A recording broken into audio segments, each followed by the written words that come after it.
is being recorded. I think you need to click that. Welcome. Hey, Liz. There's a few of us here, and I'm guessing more people will be joining us, but welcome to part 3 of 3, May 22nd. And our agenda for today, we're going to talk about the unconscious and the soul, and we're going to do some review, and we're going to talk about the virtues and the subtypes. So welcome. And I want to remind everyone that all of the recordings and all of the PowerPoints and all of the everything are on the website, or will be this week. I'm going to get it all organized and get it up there. So if you can revisit that at any time. I don't think I'm going to teach this class in this way. This is like the first and last time. I feel like this was really, really helpful, and I'm so grateful, but I do think it's like too much content to squeeze into so little time. So I think I'm going to do a much longer sort of self-paced.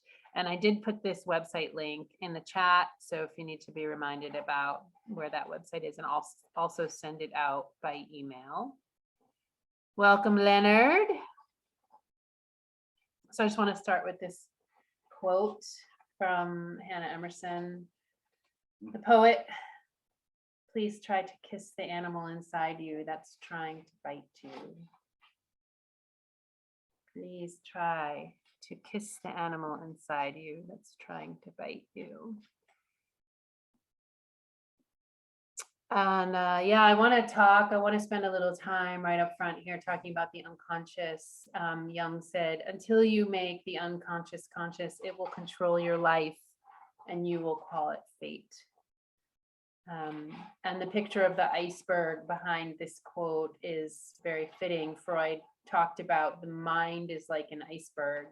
It floats with only 1/7 of its bulk above water, meaning our conscious mind is only 1/7 of what we actually do. That's like 15% of everything we do, think, believe is conscious. And mostly it's limited to language and how we perceive the world. So this is what we've been talking about in Enneagram speak. That's the personality, our patterns of thinking, our patterns of emotion, our patterns of behavior.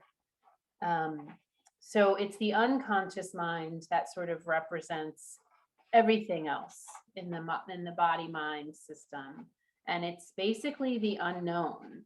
It regulates all of our biological functions, our heart rate, our blood circulations, our lymph, our immunity, and it's also where is stored all of our past experiences, our memories, our desires, our trauma, our emotions. It's sort of deeply wired in the nervous system, sort of our animal selves. The fight or flight response is there, our parasympathetic is there. So it's a very active place, our unconscious. And so spiritual seekers throughout time have always had to navigate that terrain, because that's also where the soul lives. In some traditions, they call it the underworld.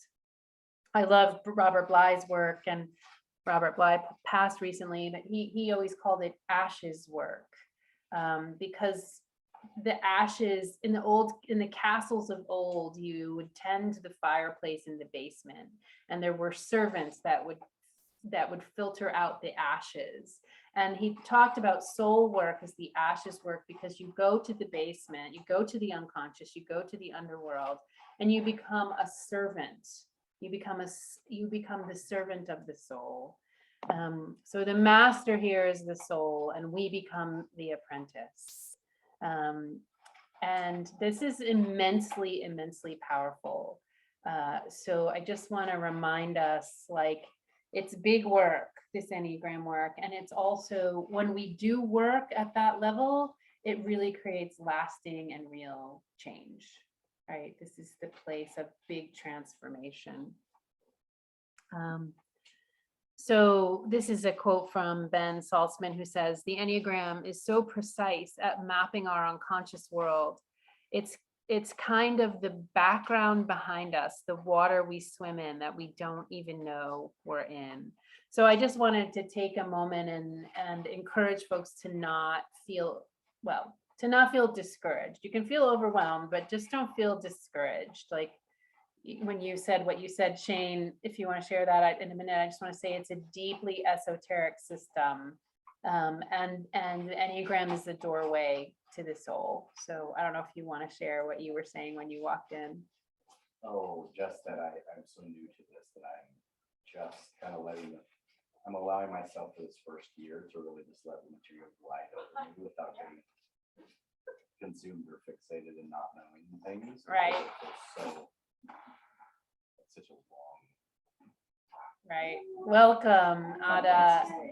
Hi. And Andrea, welcome. Doing well. So we've started already, but that's fine. You're fine. So I just was encouraging folks to not feel discouraged or just ride with the overwhelm like a surfer on a surfboard. This is an ocean of information, and you've gotten the basics, you've gotten the foundation and some fundamentals. And if you still don't know your type, I still think you're in an awesome place to take in the whole system, and be grounded in the whole system. And if you do know your type, then you're deepening into a level of understanding some of the context. And like Shane was saying, like filter what you need to filter, and feel free to go back through these. Okay.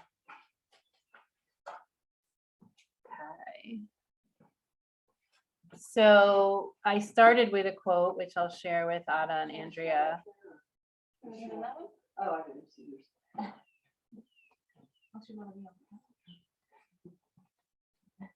Yeah, so this is another component of the soul. This is from my longtime somatic experiencing therapist, who says there's no part of you that doesn't love you. So even though there might be an animal inside of us that's trying to bite us, there's also no part of us that doesn't love us. So the unconscious is unknown and sometimes dangerous territory. It's the realm of the wild and the untamed. So it's just a tender reminder to be gentle with ourselves. I think that's what I wanted to start with today, which is the engagement with the soul is the engagement with the unconscious, which is the engagement with the underworld. And it's not a small thing. So just be mindful and be gentle.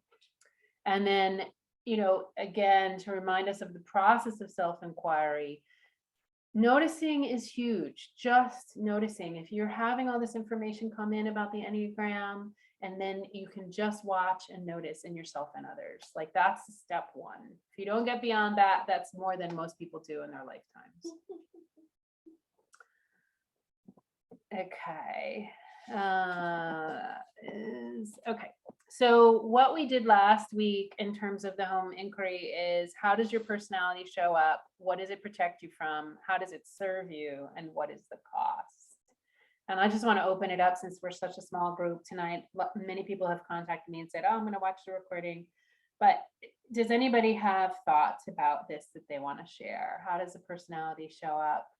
What does it protect you from? How does it serve you? And what is the cost? I think it depends on what circumstances you're in and how your personality shows up. Don't you? Yeah. I mean, there's a foundational. Mm-hmm. It certainly does. And part of what this system teaches us is to see patterns. Any thoughts, Joy? Did you want to share? I was just having trouble hearing what people were sharing and wanted to say that. But I'm not quite sure I understand what you mean by how does your personality show up? Any thoughts on that? Anyone have thoughts? I mean, we've talked a lot about the personality as a set of patterns and beliefs and ways of behaving that move with a certain worldview, right? So are the numbers kind of different possible personalities. Is that kind of where it comes from? Yeah, so the Enneagram helps reveal how we do the personality so that we can start to notice it, so that we can err on the side of the soul, right? Got it. Well, I know, like as a two, that I'll a lot of times not confront somebody on something, even though they're really making me upset or I feel threatened by something they're doing, but I just still won't say anything because I don't want to get them to not like me. So I'll just stuff it, you know. And so if I wasn't worried about whether they liked me or not and trying to control that, I might be more straightforward in how I'm really feeling. Yeah, how's that sound, Joy? Are you able to hear that better? Yes. Okay, great. I think maybe the scissors and the paper was maybe a little distracting. That's okay. Yeah. Yeah, so beautiful, Andrea, that you notice this pattern of like, so you get upset about something and then you censor yourself because there's an underlying desire to be liked.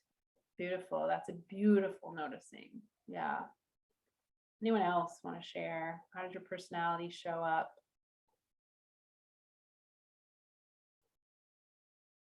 I'll say that in that situation, what I've noticed this week, I would do like when, like I had a customer who like lost their wallet, waited till I was like trying to go out the door yesterday and emails and says, I think I lost my wallet. How do I go about looking for it in the rehearsal space? And instead of confronting them about like, oh, why did you wait 2 days to contact me? I'm just like, I just have to, for myself, just out loud, just like blast it out and be like, are you fucking kidding me? Just to myself. with nobody around, so that I can like let it go and then be like, hey, okay, yeah, I have the keys. I can go now, or I can meet you like late Sunday afternoon. Right. That's great. I mean, I said this to you last week, which is like, even expressing it out loud to yourself is progress for a 9. You know, even noticing like, I'm frustrated that this person waited so long, like that's progress, you know. And maybe further progress would be, hey, if this happens again, I'd love a little advance notice, right? Like giving yourself, both of you, giving yourself permission to say what you need. Yeah. Beautiful. I think as an 8, it shows up for me a lot, and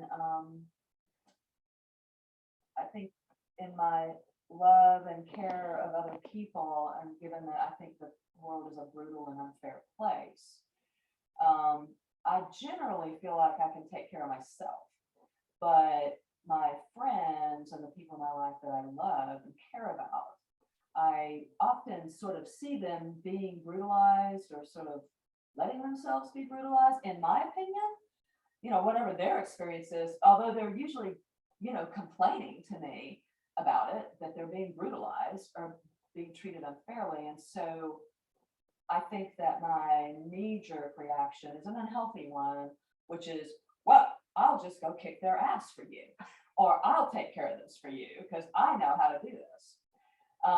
You know, and I just, you know, I'm very fierce in my protection of who I love. I mean, super fierce. And I think that that's not good necessarily. I mean, I think at first they're like, oh, that's great. But, you know, they need to work that out in their own way in their life. I don't need to come in and be the rescuer. And probably maybe that even gets in the way of their process. Basically, they just need somebody to listen and not even give advice, not do anything, just be there and love them and be supportive. And that's what I've been working on as I've gotten older. So I was an action person. You know, let them handle it. You know? Yeah, so giving space for not jumping in to solve the problem or defend them or be the action taker, and then watching how that changes your relationships with them and also how that changes their relationship with their world. Yeah, very good. It's a beautiful giving space. I can say something. One of the things I've noticed that when I get into a situation where other people want something different than I do, I tend to think that my needs are not as important as theirs. And so I will give in to them, but then I will feel resentful for not having what I want. Yeah, good noticing. Yeah, very good. And you're still in contemplation about your Enneatype, is that right, Joy? Yes. Mhm. Yeah. Yeah. I kind of feel like when I was learning accounting programs, there's just so much I can take in, and then I just have to go back for a ways and then come back at it again later. That's exactly right. You need to put it down. Take it in, put it down, take it in, put it down. That's exactly right. Anybody else? Anybody? Leonard, yeah. Yeah, things I've learned about my Enneatype 5-ness. I love the fact that it motivates me to compile so much information, to learn so much, to understand so much, to be able to be really open-minded and accept new ideas, see the truth on both sides, being neutral and objective and not triggered around a lot of emotional issues that, unlike other people, some of the I realized a deep belief I've always had, if I could just get all the information, if I can just understand everything, then I'll be able to solve things. I'll have a great social life. I'll have a great relationship, blah, blah, blah. And I sort of learned, like, just getting the information and the answers and understanding is often not the answer, and often not necessary. Yeah, so it keeps you in a cycle of consuming more and more information in hopes that it will be the solution to all the things you want and need. Yeah, and it can and doing that can take me away from just feeling, being, interacting, engaging. Beautifully said. That's a beautiful Viscerally. description of the 5. Thank you. Anyone else? Conflict avoidant. Talk a little louder. I've been noticing how conflict avoidant I am, particularly in situations where I feel like really hurt. I like overly take responsibility for everything. Everything is my fault, and then I. Wow, that's really good noticing. Yeah, so conflict avoidant, particularly when there's a rub. And then it's like whatever you can do to take responsibility so the relationship is harmonious. Is that yeah, beautiful. I'm sure that's painful, but it's a beautiful noticing. Yeah, very good. I think I'm a 2. Oh, I think he's a Or 9. I think he's a 9 too. although that sounds like a 2 thing to do, doesn't it? Well, I guess it's a 9 thing to do too. It's a 9 thing. Like, that's a big one for me. It's pretty huge. Okay. Yeah. Super complicated. Yeah. I think he's a social 9, but you have to figure it out. But that is my leading theory with you. We're going to talk about No, this not a 4. I sometimes. know I'm not a 8, but I'm making or a 1, so I'm making my way. Every session is different. I think your energy just feels like a 9 to me. Liz, did you want to share?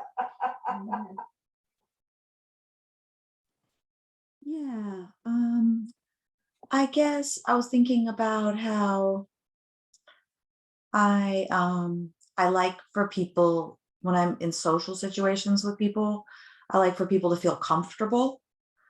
So I will do a lot of sort of sharing or joking or finding something to relate upon, with people.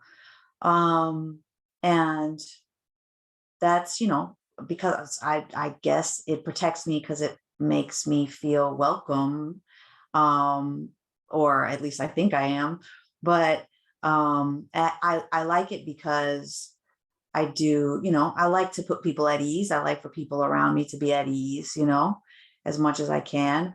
I do think that it can take away from the opportunity for, first of all, discomfort sometimes can lead to sort of sharing and openness, I think.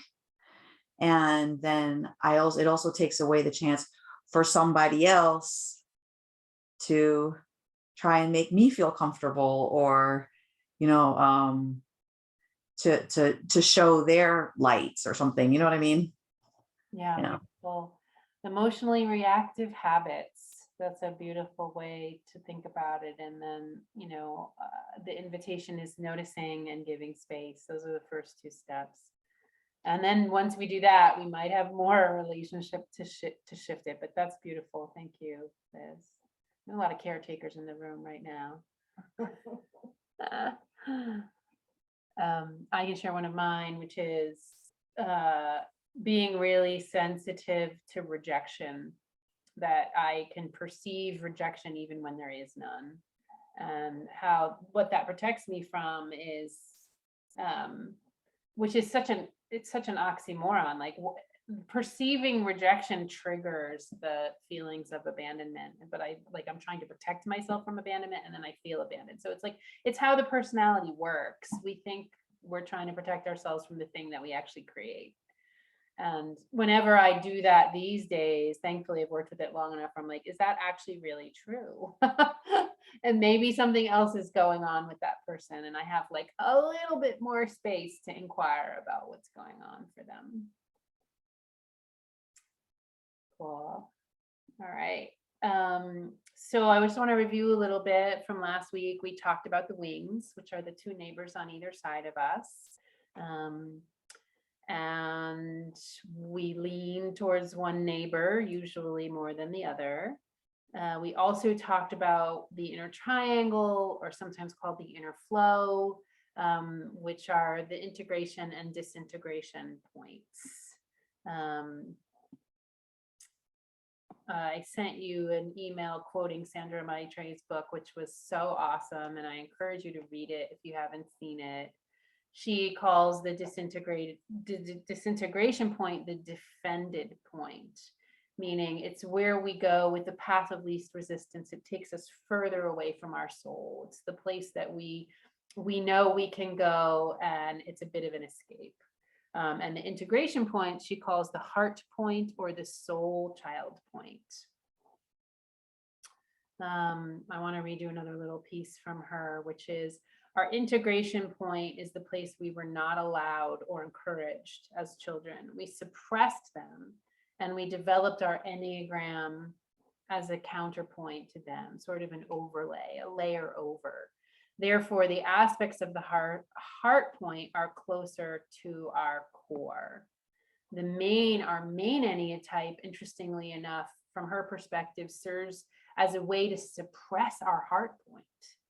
So the characteristics of the heart point are really the crucial ones to bring to consciousness. So this is another layer of the Enneagram. Heart point is integration. Yeah, our integration points. Yeah, she's calling soul child heart point is the same as integration. Yep. And that point contains so many of the puzzle pieces we need. It's like a treasure chest for us to unpack. And just to remind us of the path of growth or integration, is the 1 goes to 7, 7 goes to 5, 5 goes to 8, 8 goes to 2, the 2 goes to 4, the 4 goes to 1, and then the 9 goes to 3, the 3 goes to 6, and the 6 goes to 9. That's what we're kind of trying to move towards. Yeah, so we're using some of the characteristics of that point to help us on our journey towards recovering components of the soul. Yeah. So, yeah, good. More questions? You look confused. that the 3 holds some of your, But I think I did the 3. ah. Yeah, and Sandra Maitri goes on to say that the characteristics of our heart point, which is the soul child, which is the integration point, same thing. They're really the crucial ones to bring to consciousness since they bring us closer to our deeper truth. They are also the qualities missing in our soul. So it's just another tool. And I wanted to talk a little bit about these virtues. When people teach the Enneagram, they spend a lot of time on these virtues. That again, this is a kind of condensed intro, but the virtues happen when we integrate our shadow and our unconscious material. As we get more alignment with the soul, these things emerge. And it's hard sometimes for our personalities to grasp this. But one of the beautiful paths of the Enneagram is to turn vice into virtue. You'll hear that phrase a lot in the Enneagram. So to start with the 8, it's innocence. So the virtue of the 8 is when we integrate, we can respond with sincere, direct, heartful presence without needing to control or save or rescue. So innocence. Getting in touch with innocence. For the 9, it's engagement. When we're integrated, we can constantly be engaged with life, letting the self participate in reshaping moment to moment.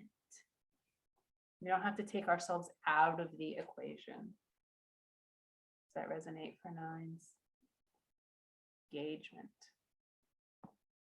Like we're more excited when 9s actually fully show up with their whole selves and their needs. We want you to fully show up.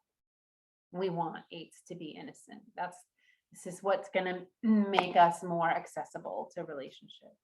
For the 1, it's called serenity. So when you think about these virtues, think about your Enneatype as well as your soul child point or your heart point, and play with these. So for the 1, when we can accept the beautiful reality as it is without having to change it, we can be open and receptive to life. Serenity. For the 2, it's humility. When we get integrated as 2s, we don't need to seek approval. We don't need to constantly chase after people to meet their needs in order to be loved. Loving others with neutrality, humility. For the 3, it's truthfulness. When we're integrated, we can be ourselves deeply and fully and completely without having to perform or be more than what we are. Truthfulness. For the 4, it's called equanimity. When we're integrated, we can be expansive and open-hearted and full of feeling, but also be grounded and not swept away by intensity or emotion. I think I was telling y'all last week, like when I first learned that this was the virtue of the 4, I was like, I have absolutely no idea what that feels like. Equanimity. No, I have no access, like no access to that word, that feeling. So it's telling if you hear a word and you're like, no idea. The 5 is an interesting, it's called non-attachment, which is interesting because the 5s are so detached. But what it means is when we're integrated, we don't cling to knowledge and knowing as the source of our identity. We can trust the unfolding mysterious universe. Things arise and they fall away. It is the highest expression of the 5. For the 6, it's courage. When we're integrated, we have the absence of fear. Or as a 6 recently told me, I think it was Philippe, it's not that it's really an absence of fear, it's that it's fear and that you just move forward with an open heart. You have the fear and you move through it. So strength and support, they arise naturally. For the 7, it's called sobriety. When we integrate as 7s, we are present and awake and sober, in contact with the now and the present experience. We don't need to chase some next thing. All right. So these, you can take a screenshot of this or just remember yours and think of your Enneatype and your heart point here. So because the personality is so automatic, these reactions and habits sort of take over. These are helpful little mantras or reminders. And the way that they're phrased is really important, relaxing into, because we can get something to do, and we can get like a gerbil on a wheel to do a thing. And really, these are invitations to relax back into a quality that we might just want to invite in ourselves. So it helps to counteract the automatic and habitual responses of our personality. So it's a moment by moment invitation. There's no self-blame. It's just a gentle invitation. So I usually start at the 8. The 8 is relax into not protecting, being innocent. And so that's a bit of a contemplation. What does it mean to be innocent? How do I choose to be innocent in this situation? It's underneath their mercy. I'm not seeing the connection between innocence and being merciful. Yeah, it's not a word I resonate with either. I mean, I think to be merciful, actually, I mean, I think 8s, when they're not bullying or, whatever, or I mean, I think I'm extremely merciful. So I don't really, even in a disintegrated state, I don't lose mercy, I don't think, although I guess taking charge and trying to control things is not too merciful. Well, there's a big bad bully out there trying to be unfair and push people around, right? That's the worldview of the 8. And I think the question of like innocence, vulnerability, mercy, these things of like, everyone's really got the best interest of the whole, like just to play with that idea. Again, like the personality has this very compelling belief system, So what does it look like to play with vulnerability and innocence? Throw mercy out if it doesn't resonate with you. I'm big on words. I thought So innocence of the 8 was just kind of like how they have all this, like that. It's kind of opposite of the 9, where the 9 is feeling removed. The 8 is feeling really present in the moment and just innocently expressing their emotions, even if it's anger. They just innocently express it, and that gives them vitality because they're really right there in the moment. So that's what I thought of as innocence. I love that. I have often thought of it like 8s are usually architecting and orchestrating big things in the world, right? And like they're often in charge and in control and have big and strong opinions. And so how my perspective is like, can you get in touch with the part of you that's a child, that doesn't know, that is just discovering the possibilities, that's open to surprise, like that kind of innocence. I have a pretty good example. Please, yeah. So I'm working with a client who's an 8. She's a doctor. She's like in charge. She's practicing. She's very tough. And to her work, she's like come to find, well, it's like part of the journey she found. She has a little white poodle. Like this woman is like tough as nails. That's a little white dog. And throughout the journey, she was like, oh, Miss Roxy. Princess Roxy, she deserves unconditional love. She just knows that she deserves love. And she's so cute. And so she realized that was like her, like this little white cute thing. Yeah. That just deserves love. And was like so soft and sweet. That's kind of like Love it. getting her in touch with that. It just melts her. Yeah. That's pretty cute. Right. Yeah. That we're basically just grown-up children walking around, right? All of us. It's good for the 8s to try that on. All of us to try that on, but particularly the 8s. Great. The 9s, the invitation is to relax into realness and claiming your desires.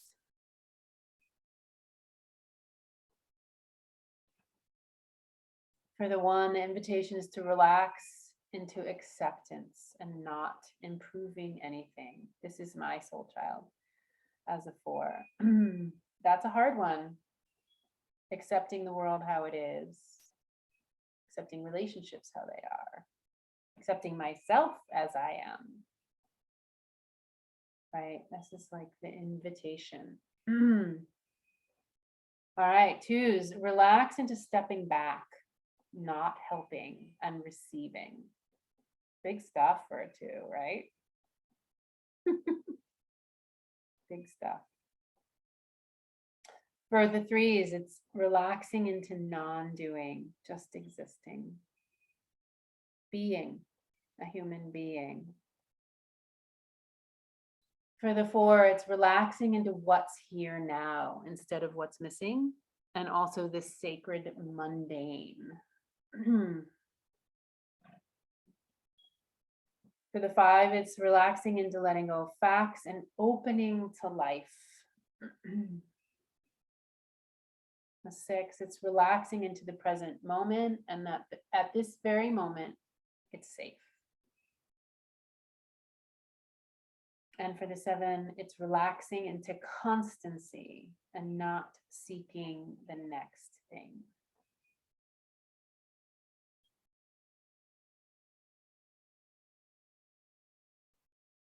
I'm going to do, well, let's see.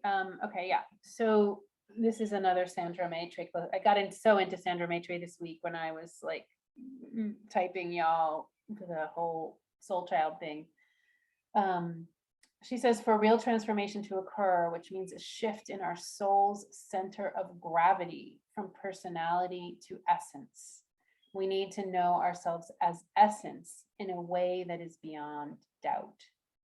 And so she goes on to say that we get that through direct experience. And so in some ways, that's good news. There's nothing to do. Like incarnating, having experiences are just going to get you there. And in some ways, the contrast of suffering is going to show you what it's not. So that's okay too. Make choices that lead to suffering. That's okay too. So I'm going to do a little breakout room for y'all, and then you all can pair up too.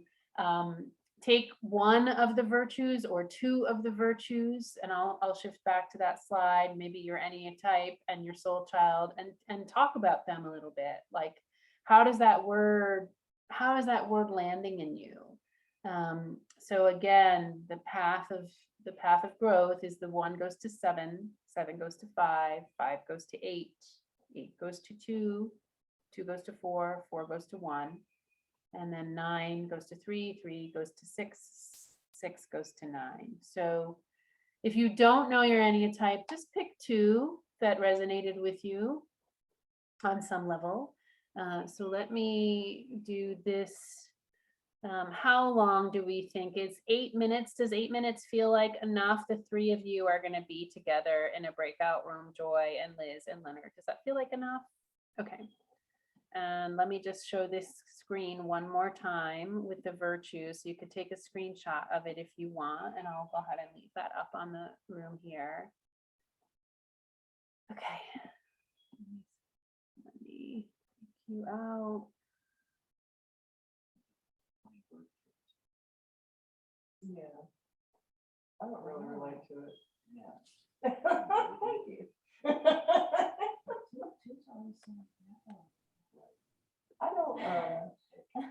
I don't really relate to the pride, humility thing about the 2 myself. I don't really, I can see that I think that if I am putting a lot of love out, that I think everybody will like that, and I think that's what they're talking about, the pride, that I have this pride of thinking everybody's going to love it, that I'm so loving, and I love them, and they're going to love it back. But that's the pride, and so I need to get over that, and that would be the humility. But I don't know, I just don't like to that strong. I never have. Yeah, not the way that Lee described hers. It's like I didn't even know that thing until I learned to work with it, right? Versus the 2, it seems like. It seems like 2s are just sort of swimming in humility. I am. And almost like the more disintegrated. This meeting is being recorded. I would say that an 8 doesn't need more innocence. I think an 8 needs more faith and acceptance. Love it. I love that when people reframe the words. That's really great. Faith, it's a good one. I can see how faith and innocence are connected in a way. There's a trust thing, right? There's a trust thread there, like trusting. I love that. How about y'all? What did y'all come up with? Liz, Leonard, Joy.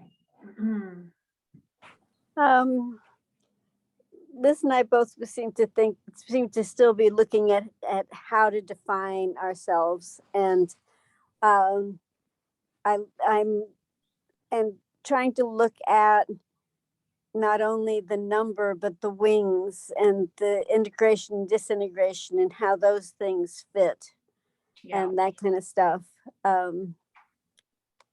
Still, yeah, I need to back off and come back to it.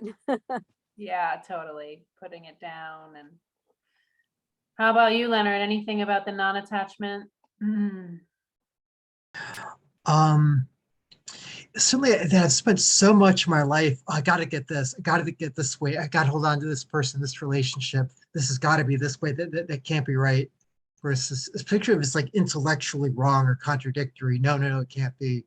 Versus just like letting it be as it is. And no, it doesn't have to be correct. Yeah. Yeah, the virtue point, when we start to know our Enneatype, it feels like a long way off usually. Like, oh, that's so far down the tunnel. Wow.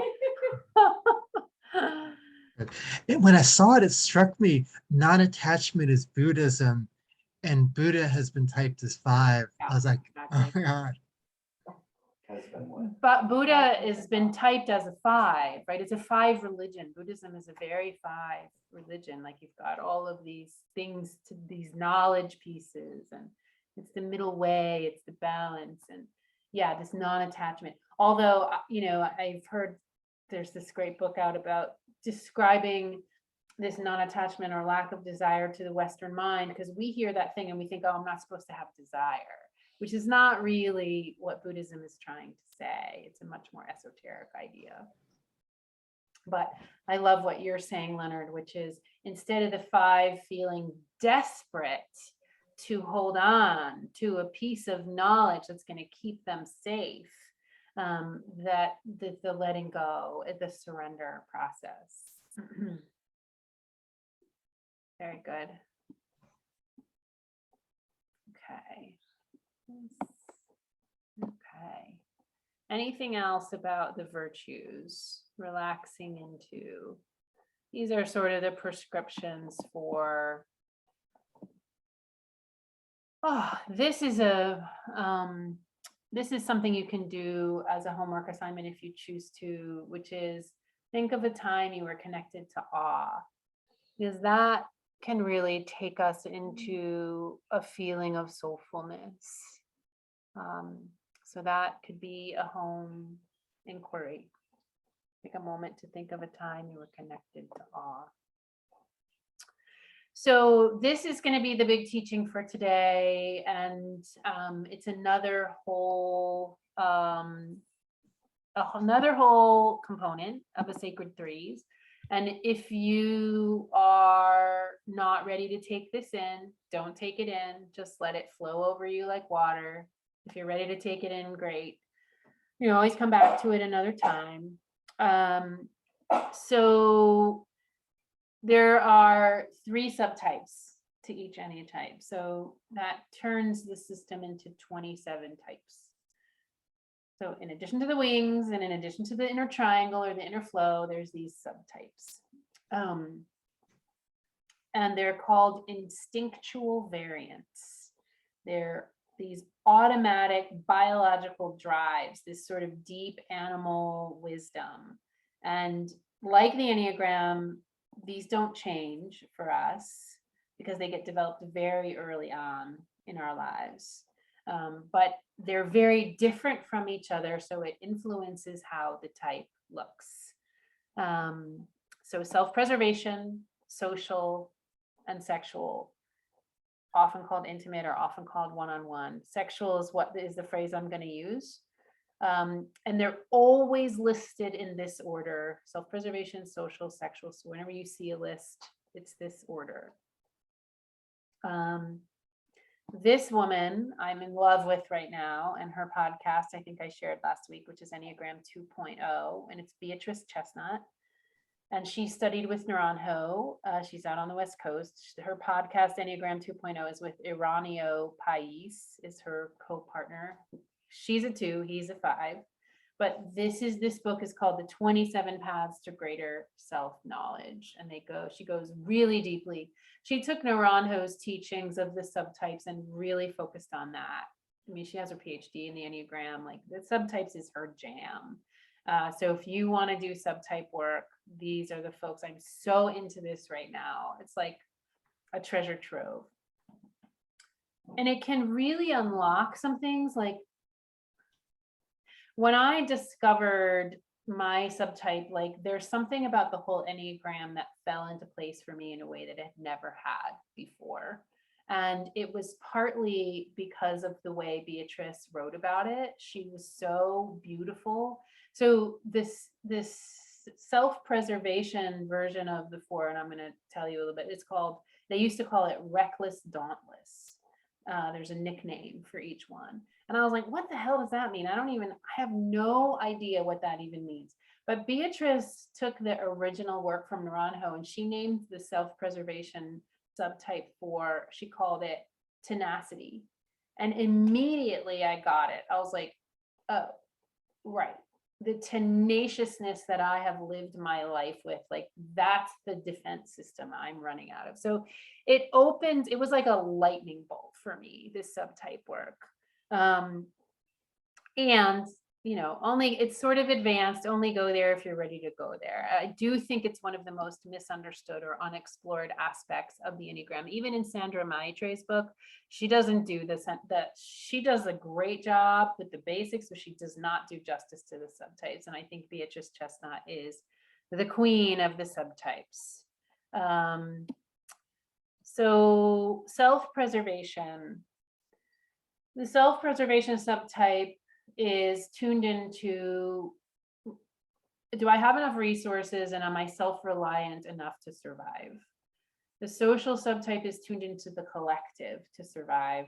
And the sexual is tuned into bonding to another to survive. These are deep instinctual parts of us, deep wired into our nervous system. I have read and heard that it's impossible to work on these instincts through self-observation because they kick in so quickly and so unconsciously. We can hardly even notice them, barely notice them, which is why it's a little hard to pick out our subtypes. And they're sometimes in competition with each other, right? These are energetic drives.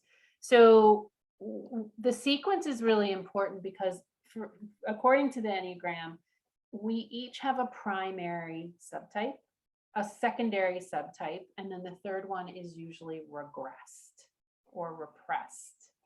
So in my case, I am self-preservation and first, sexual second, and I have social repressed. So it's the area that I trip over the most. So this is just an opportunity to look at a sequence. I'm going to put this in the chat box. I'll also put it in the email. This is a great resource.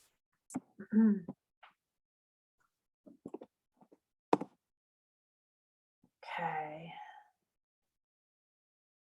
So the self-preservation instinct gives priority to physical needs, health, finances, food, shelter, family. It sort of governs our need for material supplies, security, food, shelter, warmth, family relationships, close, making sure everybody's okay. They focus on a routine and a structure and self-care and self-reliance. Not a lot of risk-taking. These are more constant instincts, more stable. The social instinct gives priority to belonging, being accepted by the group or community. It governs our need for sort of membership within that group. It tends to care for their image much more. And the sexual or the one-on-one instinct cares about connecting intimately with special individuals. Having chemistry with others doesn't necessarily mean that there's always a sexual component to it. And it governs our closest relationships. But sometimes this subtype can look impulsive or irrational. I've also seen people talk about this subtype as it doesn't necessarily have to be intimacy with another person. Like there can be a deep intimacy with the divine. Like someone could take a path of a renunciate and that they have an ecstatic or deeply intimate relationship with their God, their version of the divine. That also can be sexual subtype.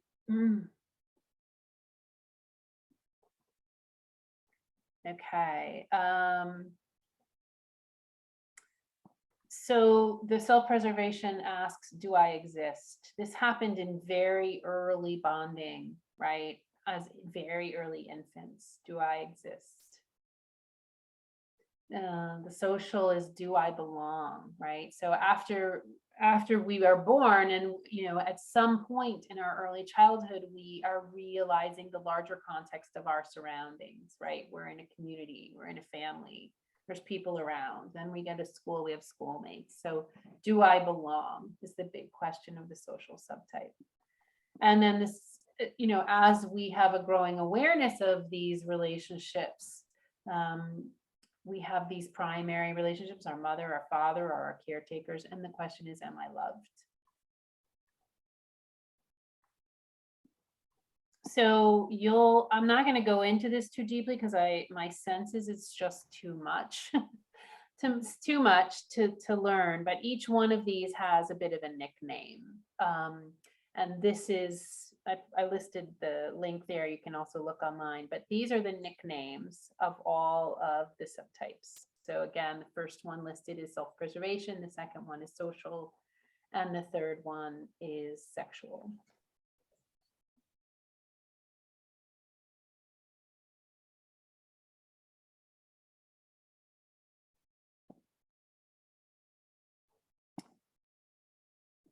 So Beatrice Chestnut, I'm also gonna put this link in the chat. This is her website. This is her expertise. And I wanted to share a little bit about her big overarching teaching from Naranjo, which is that sort of new to me. And you and I were talking about this, Andrea, like I'm so excited about this piece, and it's in this book. It's in this book, The Complete Enneagram, the 27 paths. But she talks about that in each of these subtypes, in each of the enneatypes, there's one of these subtypes that looks like a counter type. Right? So we have self-preservation, we have social, and we have sexual. And if we lead with one of those, and it happens to be the counter type, we can sort of be fooled. We can be fooled. We might not look like that type. So the famous one of these is called the counterphobic 6. And a lot of people who've studied the Enneagram have heard that. But every single one of these types has one subtype that's counter, and I'm going to tell you about that. So in the 6, the passion of the 6 is fear, right? And the sexual subtype is counter, so it goes against the fear, so it has big bravado. It doesn't look like it's afraid, so it's called a counterphobic. But this is true in every single one. So for the 8, the social subtype is the counter type. It appears less aggressive and more loyal, focused on helping others. They often can be mistaken as a 2. It's called solidarity or friendship. So the social subtype is the counter type. For the 9, the social subtype is also the counter type. This is the one I think you are. It's called participation. It's the nickname. This type fuses with groups. It prioritizes the group's needs. They can be workaholics, high activity. They can look a little more like a 3.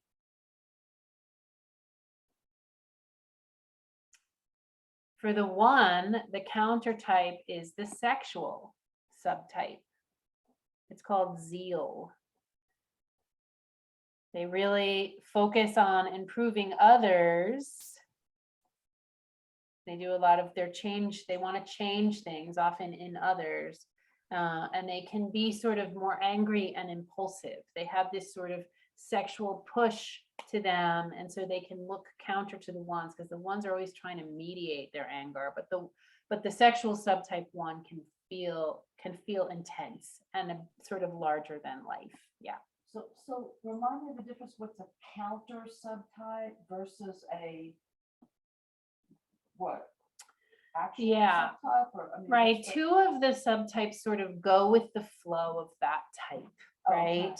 And then 1 is a little upside down. 1 is a little separate from, right? Okay. So it doesn't always look like the passion of that type. Okay. Underneath it is, but because the subtype is influencing it, it can look a little different. Like I'm actually a counter type in the 4, and people will meet me like you did and say, there's no way you're a 4. I'm like, I'm a 4, I'm just a self-preservation 4, and it goes against the bit of the flow of the type. But what's going on inside me is all the 4 defense system, all the 4 worldview. So the other 2 Sort of- subtypes flow with that number, with Exactly, that number, but the exactly. counter is- Exact, little different. So Yep. Each number has a specific one. It's not, Counters, that's a counter. Exactly. It's not like, the same one for, no, Right. right. So in the 8, it's the social. In the 9, it's the social. In the 1, it's the sexual. Those are the counter types. So the other 2 subtypes sort of look more classically like each of those types. And then these counter ones can look a little different.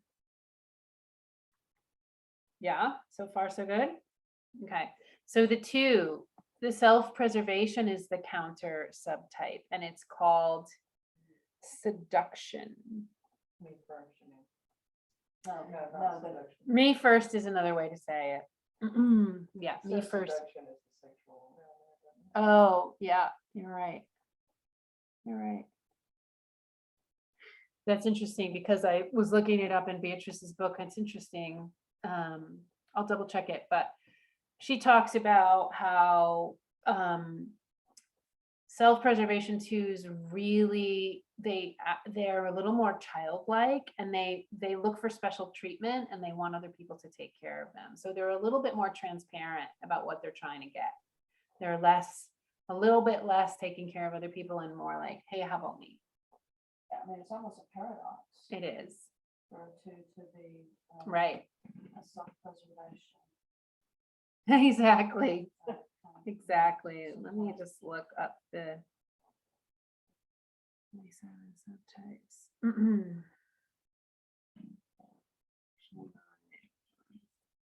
Yeah, I can't really picture a self-preservation too. Yeah, self-preservation too. Okay, She's yeah, calling so she's it saying it's like they're like a little privilege. child.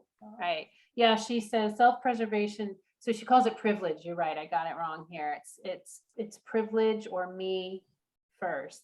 She says self-preservation to seduce like a child in the presence of grown-ups as a way of unconsciously inducing others to take care of them. Everyone likes children, and the self-preservation too adopts a youthful stance as a way of getting special treatment well beyond childhood. As the counter type, it's less easy to see pride because they are more ambivalent about connecting with others. Interesting. do we know any counter 2s? I think my friend Susan is a self-preservation subtype too. And she can be, yeah, it's interesting. She actually, Beatrice Chestnut is a self-preservation too. The one who wrote the book. All right, so the 3, the self-preservation for all 3 of the heart points, 2, 3, and 4, the self-preservation is the counter type, subtype. So for the 3, the self-preservation is a counter type. It's called security. And they don't really seek recognition quite as much. They focus more on being a good person and the perfect model of virtue. So they put a lot of their success in how good am I being? It's a little bit counter type. And then the self-preservation 4 I talked about, which I much prefer the word tenacity over dauntless, but they don't show their suffering externally. They're stoic, they pride themselves on endurance, they can tolerate pain and suffering, a little more masochistic and less melodramatic, which is why that thing where people meet me and they're like, there's no way you're a 4, you're not dramatic. I'm like, oh, it's all going on in there. But I would rather die than do it outside of myself. That's my self-preservation subtype. All right, so for the 5, the sexual subtype is the counter type. It's called confidence. They do more expressing of romance and emotional sensitivity, more overt desires, and a more vibrant inner life. They can look a little bit like 4s. The sexual is also the counter type for the 6. It's called strength. They express fear by going against fear, by being strong and intimidating, by being counterphobic. I can do anything. The best defense is a good offense. They can look like 8s. Bull by the horns. I'm gonna not feel the fear and push through it. And then with the 7, the social is the counter type. It's called a sacrifice or service. They take on service to others that can go against the sort of gluttony of the 7. Instead of like, I want all these experiences, it's let me do some service. Okay. Oops. That was a big teaching. So any questions about all of that? Any questions about the subtypes? I may or may not be able to answer them because I'm still on my totally geeky out subtype journey. Do any of these subtypes resonate for folks? A little bit. So the 8's self-preservation is satisfaction. Yeah, I mean, the social is the counter type, but the self-preservation again is concerned with, do I have enough resources and am I self-reliant enough to survive, right? So, you know, I was actually married to a self-preservation 8, you know, making sure that the food security thing is in place because, you know, screw the government, they're out to get us. Like, we don't know when the system's going down. Like, I got to grow all my own food. That is a self-preservation 8 response. I'm going to take care of this whole thing myself. I'm going to have a compound, Waco, Texas, that kind of thing. Like, these are my people. We're taking care of ourselves. Everyone else, you know, like self-preservation. Like, we're going to survive. But like within your type, are there aspects that you carry of all of them?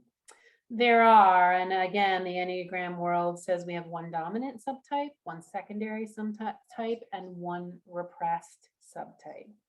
So in my case, self-preservation is pretty dominant, sexual is pretty secondary, and social is repressed. And so it's the place that I struggle the most is the social. Do I belong? I don't know where my place is in this group. Like, that's like, it's the least accessible to me. I feel like a bit of an idiot in that realm.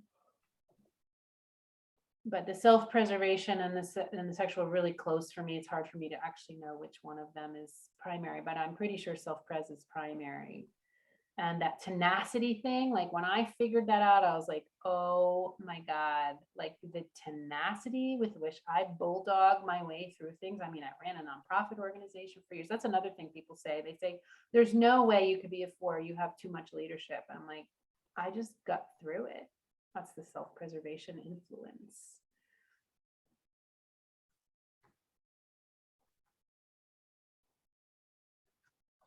Any insights? Leonard, do you have a sense of your subtype?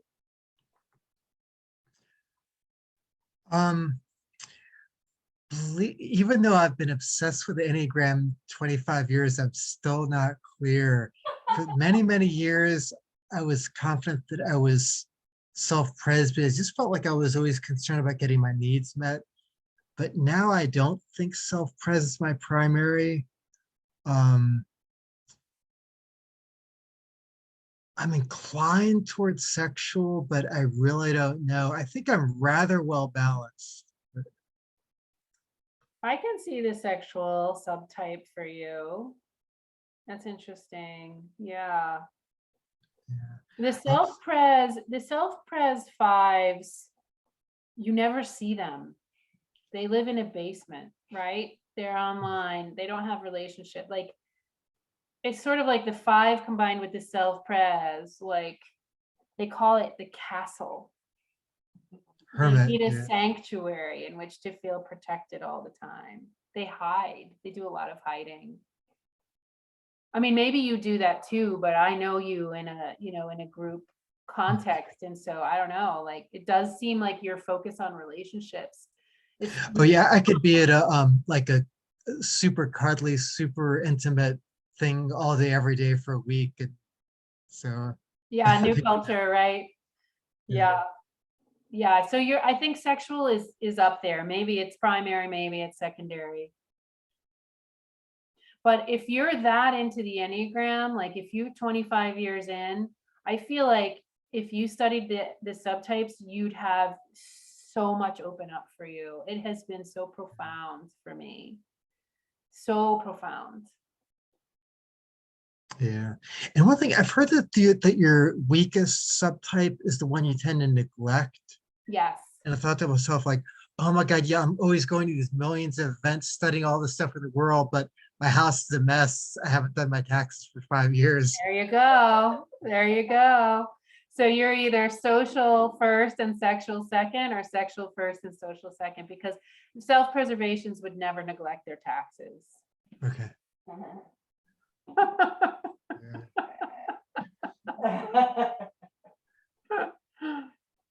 They clean their house. That's a really good example, actually. Anybody else on subtypes? You have a sense, Andrea, of yours?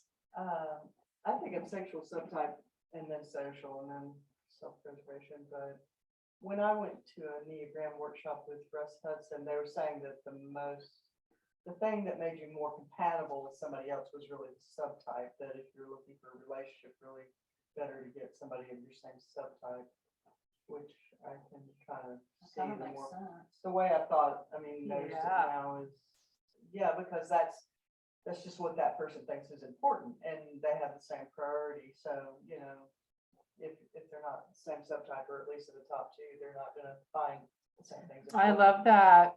I love that. So it's not so much, let's not worry so much about the main type, but like, what you're prioritizing in your life. That's lovely. Yeah. Yeah.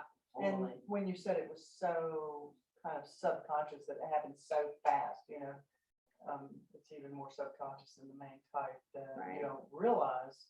Like for me, I don't realize that having a deep relationship with somebody is what I think life is about, but somebody else thinks it's about making sure all your ducks in a row, and I don't even give a shit. I'll just put my ducks back together later when I have a chance, I might complain that they're not together, especially if somebody else doesn't like it. But I can tolerate it quite a bit. A messy house, or, Yeah. I a love lot that. of things putting it off because this is gonna be more fun, because I'm gonna have an intense experience with somebody, and so I don't really give a shit if I do all this other stuff until way later when I'm bored,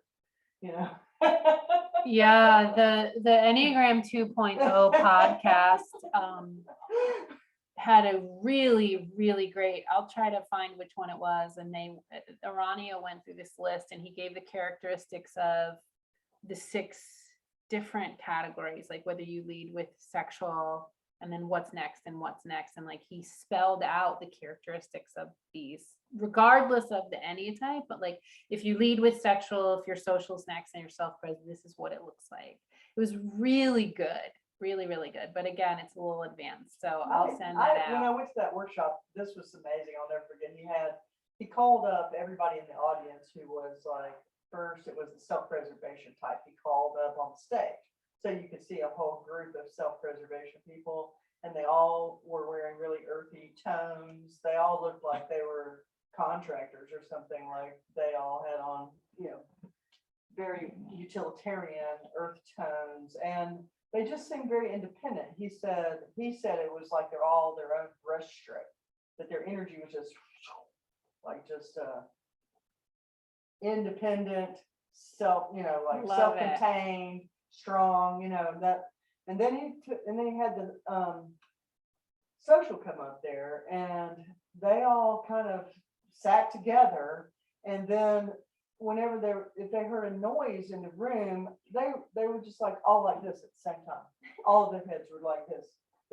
They worked as a group, and then the sexual subtypes came up there, and it seemed like a rock star, like with flashy clothes on, and they seemed kind of, like just this Kundalini energy, and it was like kind of like it sounds negative, but it was kind of like a bunch of snakes up there, like, and I mean, it was amazing. It was powerful. Like the differences were really apparent. Yeah. I think it might be all about the subtypes. Yeah. Maybe, not the numbers. Yeah. There's really three kinds of The people. subtypes are really powerful. Yeah. They're really, really I was powerful. shocked how much you could see it. Yeah, that's so with neat. a group of people. yeah. All right, well, let me just finish these few little last slides, and then we can take this off and then see each other more fully. So just to bring us back to the basics, if the subtypes are too much, the goal of the Enneagram is to uncover unhelpful perspectives so we can get down to our soulfulness, compassion, healing, love, transformation. And here's another home inquiry invitation if you want to take it on, which is when I drop my idealized self, what's there? When I drop my idealized self, what is there? And this is a little Ram Dass quote, which is, when we see the beloved in each person, it's like walking through a garden, watching flowers bloom all around us.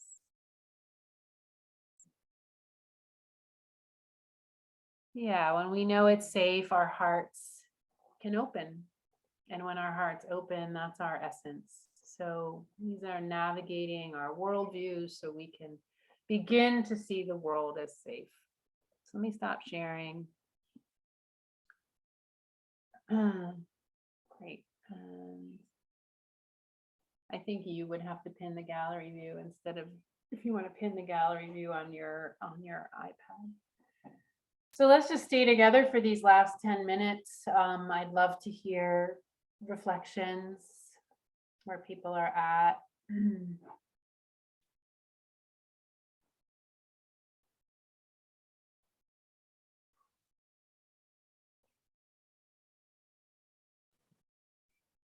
Liz, please. I think one of the biggest, coolest things about this workshop for me is that it's really nice that there's a large movement and there are a lot of people out there that really do self-reflection and contemplate that and try to apply that to the world and to others. Sounds like in a non-judgmental way, in a way that's meant to build. I don't want to say it like that. In a way that's could be healing or like for a deeper understanding. So that's definitely. And then other than that, yeah, I would say I peaked and then I come back to the beginning equally as confused as I was in the beginning. So that's awesome too. That's part of it. Absolutely. Enjoy it. Enjoy it. Ride it, the roller coaster. Yeah, I think that there was a quote at some point, I don't know if I shared it, but when we can use the personality in service to the soul, right? When the personality we're not going to get rid of it, it's with us. but can we use it less for our own fixation and obsessions and more to channel it into that service? I am in service to the soul. So really that is some serious mastery when we can get there. So yeah, I think you're right. I think the Enneagram community as a whole is holding this as a really tender way for us to heal and integrate. And I was telling them earlier that, Eli Jackson Bears was my first doorway into the Enneagram, and like, he just laughs at the human condition constantly. Just like, oh my God, these worldviews that we have, they're so ludicrous, really, when you come right down to it. They're so ridiculous. Can we just like laugh at ourselves?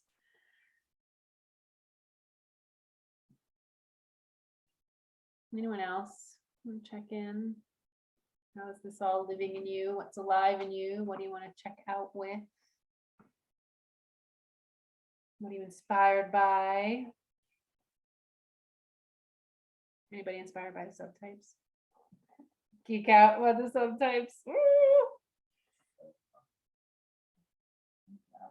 I gotta figure that one out for myself. I know you can, I sort of resonated with all three. so. Yeah. Yeah. What do you think she is? I thought she was self-preservation. Uh-huh. See, it's interesting you said that they're very stable, because I really feel like that part in me changes too, depending on my life circumstances. Mhm. I think that at a different time, when I was basically happier and more integrated, I was much more, my subtype, my social part and probably my sexual part was stronger. But under stress, I sort of disintegrated into more self-preservation. Interesting. So for me, it doesn't feel real steady. Again, it still feels related to Yeah. what my life circumstances are, what losses I've had, what have you, Yeah. I mean, it's a lens to look through. It'll be interesting for you to explore that a little more. Yeah. I mean, for me, it really opened, it helped because my therapist is the self-preservation 4. And we're working on attachment issues and, just the deep stuff you work on in therapy. And we share this language. And so she and I are both doing the self-preservation 4 thing. And so like, when I speak to that thing, she's like, yep, self-preservation 4. That's amazing that you It's- actually found a psychotherapist that's not only your Enneagram type, but your subtype. Well, Wow. I mean, most psychotherapists are 4s, so that's not hard. But yeah, the subtype, and that's someone who understands the self-preservation subtype, Yeah. which is really early on. I got this idea that those bozos around me did not know what was going on, and I needed to do it myself. Right? That's a self-preservation attitude. Like, okay, I guess I'll just figure this shit out myself. Get out of the way, mom. I got it. Right? But it's exhausted me. I've had layers and layers of burnout throughout my life because of that defense system running. It served me. I survived, whatever. It's the thing I grabbed onto, but it's also been, I also have to dismantle it and untangle it and unpack it because it's rooted in so much dysfunction. I've been trying to stay out of like primary relationship for a while because I feel it's better for me to have more time to myself where I'm focusing on me and what I want, because when I get in a relationship, I so much take care of the other person and, it just feels like I don't need to do that anymore than You I'm already totally doing it. lose yourself, and then I think you can't be without yourself forever, and I think it kind of just sort of implodes, something. Yeah, like Where am I? if there's any other if like there's any problem with the other person, I'm going to sit there and try to fix that problem all the time, So or obsess about the fact that I have that problem. It's going to drive me crazy. So what you're saying is, as a yeah. as a sexual subtype, you're saying you got yourself into a lot of tricky situations, and one of your solutions for growing up in supporting yourself and maturing in that way is to stay out of intimate relationships until you can feel like you can not lose yourself. Yeah. Is that what I'm hearing? Yeah. That's beautifully said. Beautifully said. Yeah. I focus too much on the other person, so you know, if I stay single, then at least I'm not always focusing on Yeah, somebody else. that was a strategy I used too, and Uh-huh. I think it was really healing for me. So I have a sexual subtype, either first or second. I get actually confused about which one is first for me, but yeah. Mhm. I felt the same way about it. Yeah, my dysfunction was always playing out in these really ways that I was just like, I cannot do this anymore. Mhm. You know, I need to put this down. I get this worked out. Yeah. Yeah, just got burned out. Any last thoughts from y'all? Leonard, Joy, Liz, any last thoughts?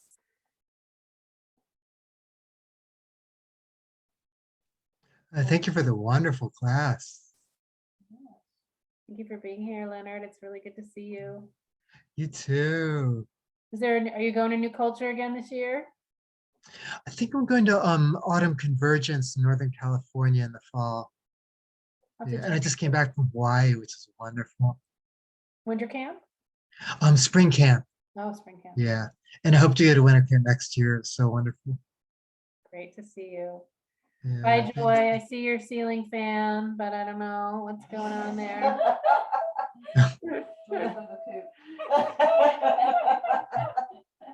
Well, it's been great. This has been awesome. Thank you all. And yeah, I'll send you out an email with the final, all the links and all the things, and blessings on your Enneagram journey. Bye. Bye, Joy. There she is.